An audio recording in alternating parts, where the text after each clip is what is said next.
Hello সবাইকে, আজকে আমি কি রান্না করেছিলাম সেটাই সবার সাথে শেয়ার করব।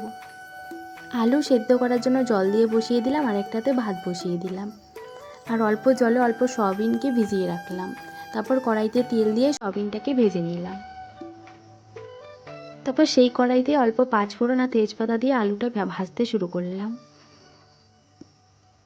তারপর হলুদ, লবণ, জিরা গুঁড়ো আর লঙ্কা বাটা দিয়ে ভালো করে কষিয়ে নিচ্ছিলাম।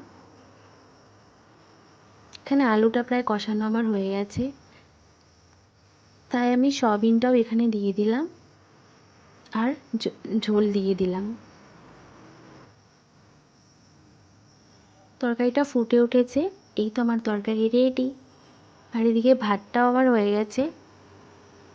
এখন আমি তিত করলা ভাজি করব, তার জন্য তেলের মধ্যে কিছুটা পেঁয়াজ দিয়ে দিলাম আর কয়েকটা কাঁচা লঙ্কা দিয়ে দিলাম। তেলের মধ্যে এভাবে কাঁচা লঙ্কা ভাজি হলে খেতে খুবই ভালো লাগে।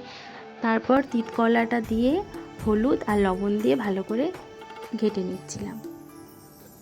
এই যে আমার তিত করলা ভাজি রেডি হয়ে গেল। ভিডিওটা কেমন লাগলো অবশ্যই জানাবে। টাটা।